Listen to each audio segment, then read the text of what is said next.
Minister bin Afolami. Thank you, Madam Deputy Speaker. And I am delighted to bring today's debate on the measures in the autumn statement to a close.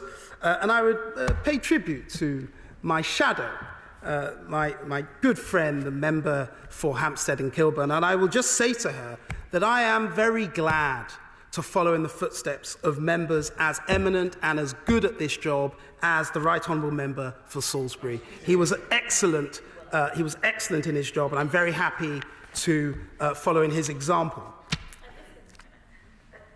Don't miss him, he's still here. Madam Deputy Speaker, make no mistake, this is an autumn statement for growth. One which supports entrepreneurs, cuts business tax, rewards work, brings prosperity to every corner of our wonderful country, in which the OBR says will permanently increase the size of our economy. Now, that's what the OBR says. And as my right honourable friend, the Chancellor, said in his speech earlier on today, he said that this government understands that a successful economy depends less on the decisions and diktats of ministers than on the energy and enterprise of its people.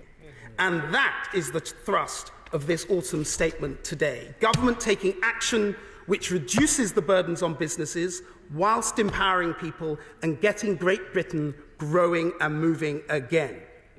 But the context here, Madam Deputy Speaker, really matters, because we are only able to pursue these policies now because of what this government under our Prime Minister has achieved up to this point. We have brought inflation down from 11.1% to 4.6%, meeting the Prime Minister's pledge, and we are on track to meet the 2% target by the middle of 2025. And the OBR has confirmed that the measures announced today will make inflation next year lower than it would otherwise have been. And we have achieved this whilst growing our economy, which is already bigger than it was pre-pandemic, contrary to what was often said on benches opposite in debates in recent weeks and months. And our economy has grown faster than many of our competitors since 2010, which is when this government first came to office. Of course. I'm very grateful, and I welcome his position. Will they not acknowledge that it's going to take, under current plans, to 2028, a 20-year absence, to get back to the real wages of 1998? That's the reality.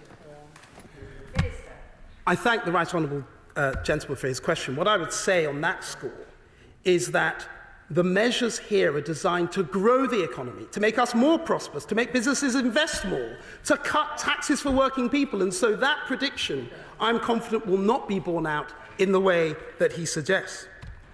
But this autumn statement provides the foundation for the next decade of growth, not just next year or the year after that, because next year, the economy, just to start, will be 2%, which is worth about £40 billion higher than it was forecast only in March earlier on this year. That is a result of the actions that we have taken today.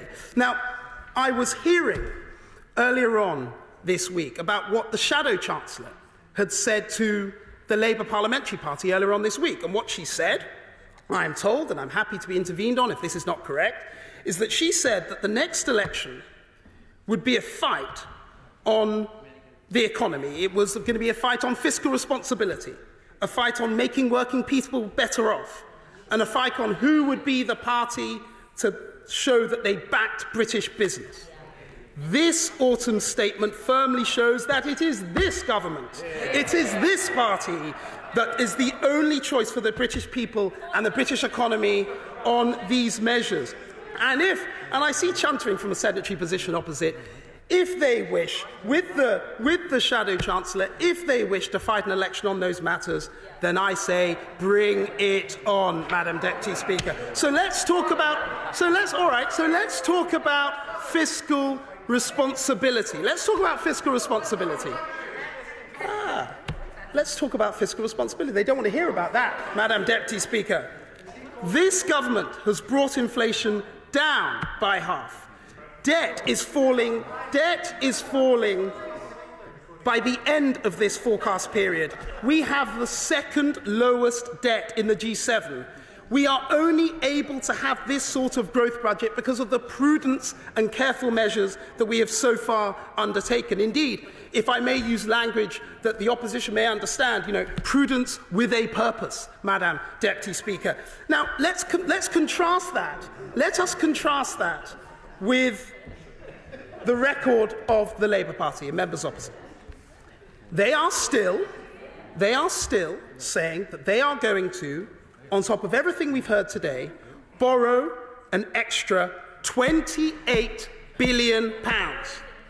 That will lead to higher debt, because they're borrowing, higher inflation, and as a result will lead to higher interest rates for longer. That is not the action, of course.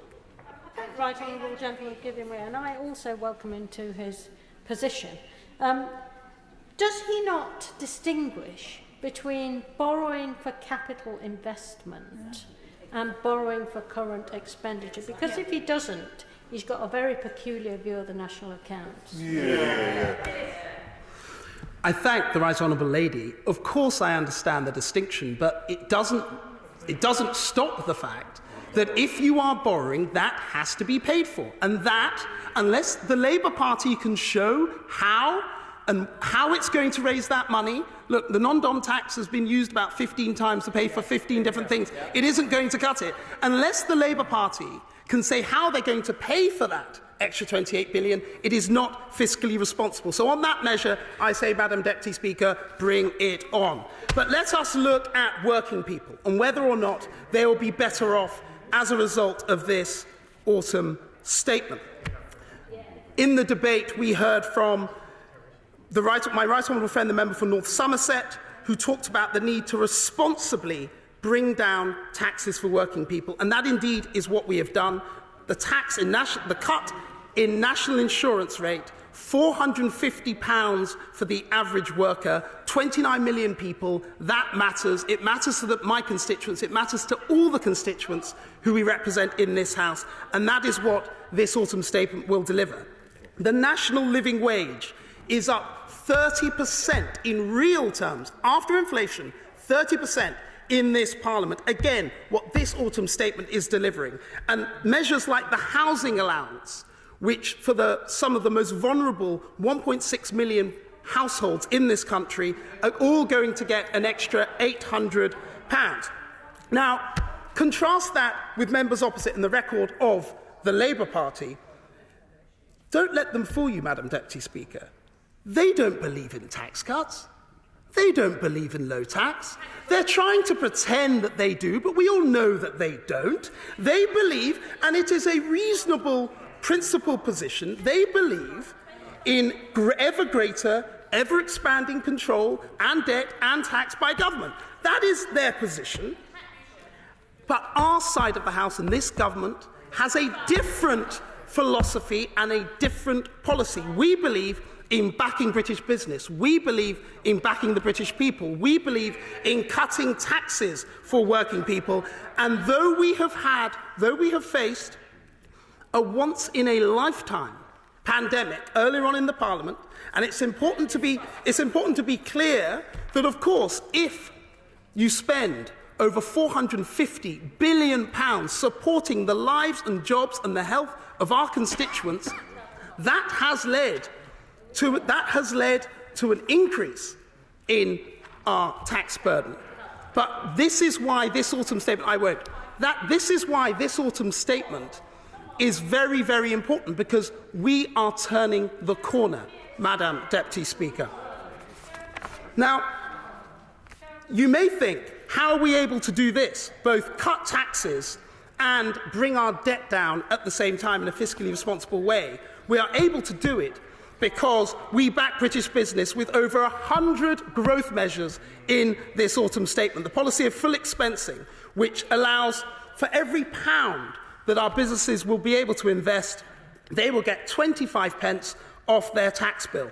the measures to protect small businesses on business rates, R&D tax credits, reducing the rate at which the credit is taxed from 25% to 19%, investment zones across huge swathes of our country. Indeed, a few years ago, myself co-authored with the Chief Secretary a policy on accelerator zones. These are ideas that have been on this side of the House for a long time, and this autumn statement is putting them into practice. And indeed, our policies on regulators, making sure that the regulators, and I think now of my good friend and constituency neighbour, the member for North East Bedfordshire, he knows that I share his view that we need to make sure that the regulators are adhering to the need to focus on growth and competitiveness.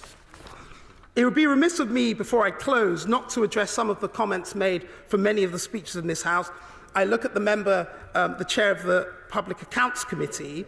She addressed many points. Her point about concerns about the welfare measures, which were shared by the chair of the Work and Pension Select Committee. I listened to them very carefully. What I gently say to both members is that the Back to Work plan and the reforming of the work capability assessments, what we're trying to do is to support the most vulnerable whilst also making sure that taxpayers' money is used sensibly and only those who need it are given that support.